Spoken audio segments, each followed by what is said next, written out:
I'm not saying that it's going to give you an entire year this time around. But what I'm trying to get you guys to realize is that I do think, right, this swing low right here, I do think that this swing low is going to be swept. What do you think, babe? Yeah, I think it could go down there for sure before going back up. At least sweep this low, right? Mm-hmm. Because, I mean, we see that this low is getting ready to be swept. So this low is almost 100% going to be swept. So now that just it comes down to which one of these gaps are going to be respected. And then we know we had that order block, right? All of this stuff right here made one order block on the 6-month chart. So we coming down into this zone. We might even sweep these lows down here, right? This little gap right here, I wouldn't even be too surprised if we come into this gap right here and just wick. Like, you see how it wicked down here the first time? We could even just wick right down here all the way back down to about 20,000. Right? Leave a comment down below, chat. I need to know what y'all think, right? I need to know that I'm not crazy right now. I'm just curious to think, do you think that when prices of Bitcoin drop like this, and we see countries like El Salvador buying $50 million worth of Bitcoin for their reserve, do you feel like it means they know something that we don't, or they're just still not buying at a good price?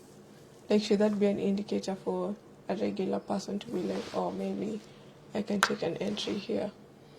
Yeah, I think a lot of people, see, the thing is, we don't know when El Salvador bought or sold. We don't know. We didn't keep up with their entire story. So we don't know if they're holding the door or whatever. You know, the only thing we know is that we're trying to make money off of this manipulation. It's for the long term, right? Bitcoin is like, it's amazing. It's an amazing asset to have. But obviously, you know, you don't want to be chasing it anywhere. You have to be really patient, right? You have to be really patient. Like, if you got in at 15,000, you should have been taking profits up here. Even if you didn't take like your full position off, you should have been taking like maybe 80% off. If you bought in at 15, that's almost a 10x on your money. That's why I said, like, for me, I rather, like, some people day trade Bitcoin, that's fine. I rather just swing trade it. Because then if you could save up some money, let's say you could save up 2,000 and then buy it at 20,000, and then maybe the next rally go up to 200. So I mean, that's a 10x, right? But you just turn 2,000 to 20,000. Maybe it takes 3 years or 4 years. That's just how I look at it, you know. So I'm not even trying to get fancy and short sell it on the way down. I'm not doing none of that stuff. Can I see how it looks on the weekly? Of course you can see how it looks on the weekly. Trying to make sure I got it on the screen. That's all I'll be trying to pull it up on there. Oh. Keep it on the screen. Let's see. Go to the weekly. We are looking at Bitcoin, by the way, you guys. Let me put the ticker symbol on the screen. Most of y'all should know Bitcoin by now. BTC USD as a symbol for Bitcoin.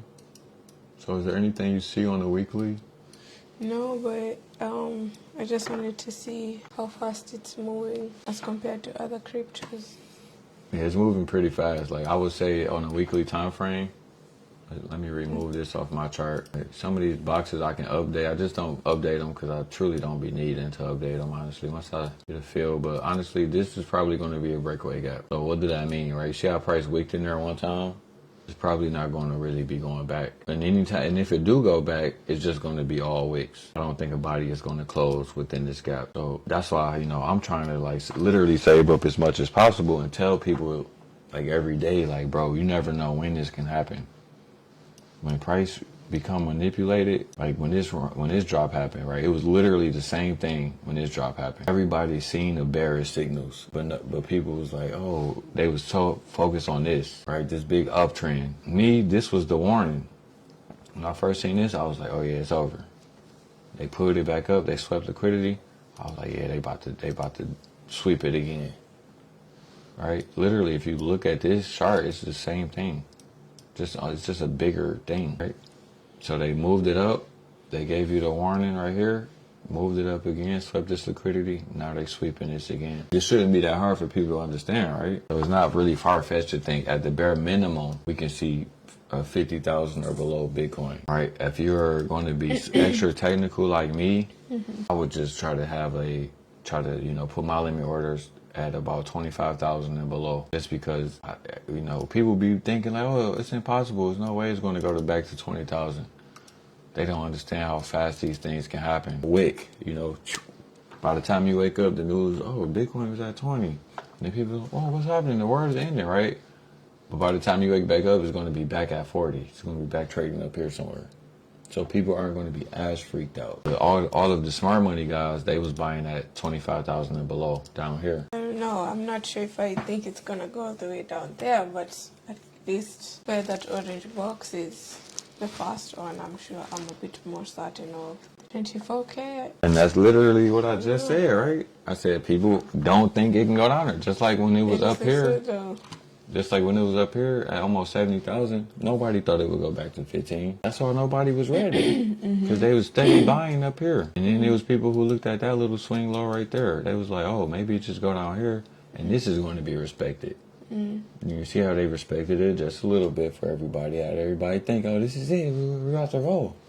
No, you have to understand liquidity. They don't like to leave much of it behind. So this is for sure going to get swept, right? Now, I do think we may have put in the all-time low right here with this low.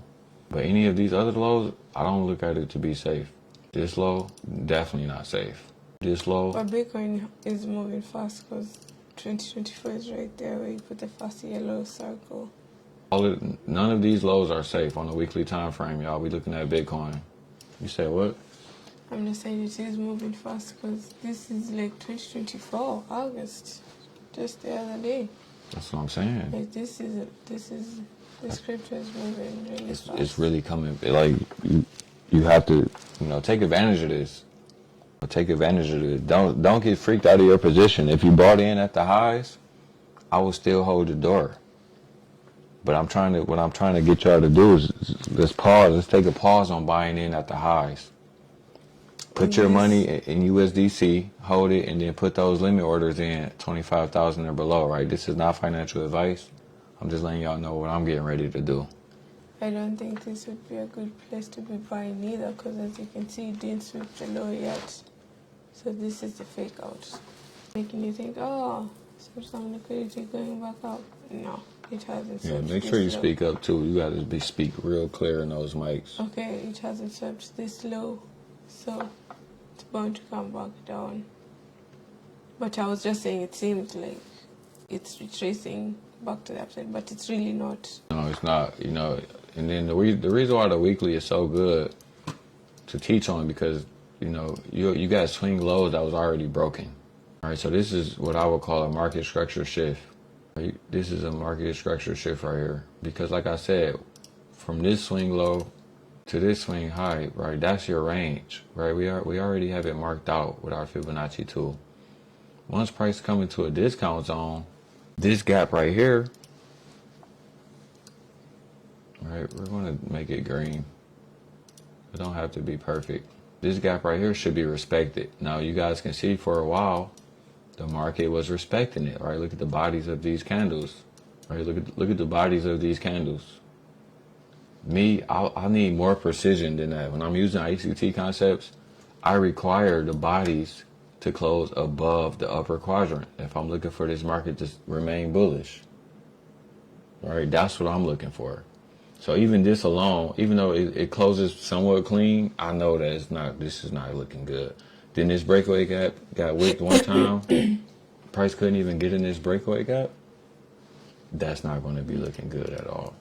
Right? Because if we look at when price was going up, right? You see when price was going up, this little purple box right here, look at how the bodies close within the upper quadrant of this fair value gap, right? So that alone tells you, oh, we're still going up once you see something like that.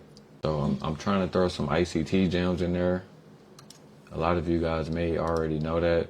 That was a small little gem. Did you already know that? No, I'm learning. You didn't know that one, huh? No. Oh, wow. Look, school is in session, y'all. Maybe I forgot, but it feels like new info. Oh yeah, so that's some really good info, because that's how you read price action. So when you guys are on my screen, like I'm trying to really give y'all a bunch of gems all at one time, right?